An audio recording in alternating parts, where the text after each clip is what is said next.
don't quite know. I was trying to think of how to formulate a question about that, but I actually am not.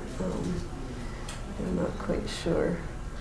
Sure. Okay. Well, can you help me ask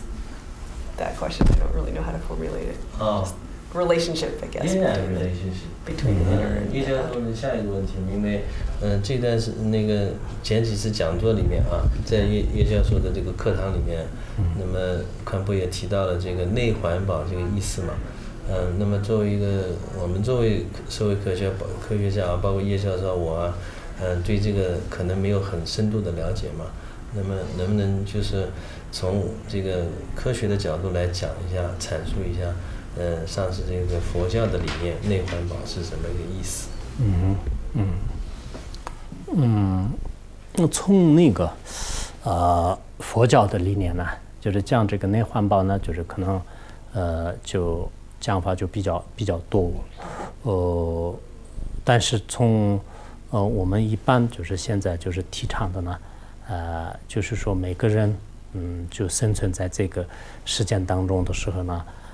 他需要有一个清静的这种生活，但是这种清静的生活方式呢，有些时候是我们自己的这个心态呢，就是经常是受到这个环境的这种影响、生活的影响，然后工作的影响，让我们内心呢就是不干净。就我们这个佛教就是所提倡的环保的话，每个人其实是都有一个很纯洁的一个心。他是很天真的、很清净的，纯洁无垢的。但是因为他在这个成长过程当中、生活过程当中呢，就经常就是受到了这个外在的这个教育的影响，也是在教育的影响当中，也有合理的教育，也有不合理的教育。什么是不合理的教育呢？比如说我们本来是人就是贪欲不是很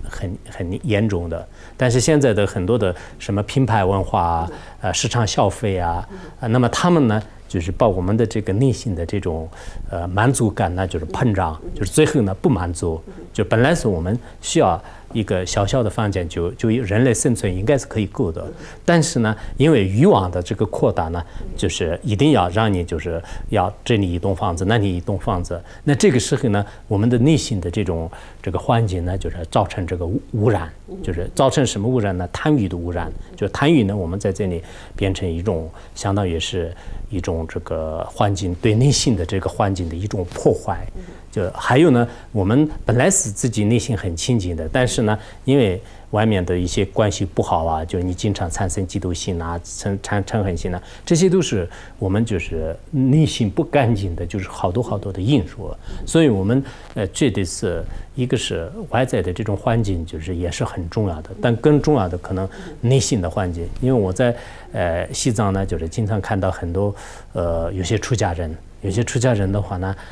他住的房子就是一般般的房子，然后生活呢就只是一个吃一点脏吧这样的，但是他内心的宁静和内心的快乐呢，就是大城市里面的很多富翁啊、领导啊、明星啊，他们都根本没办法比。我看到有些明星表面上看起来很成功的，他有这个成千上万的粉丝啊，家产也是多少美金，可是呢，他每天的这种讨战性在社会当中的勾心斗角非常的这种严重，所以他的一生的话呢，就是一直这个争来争去，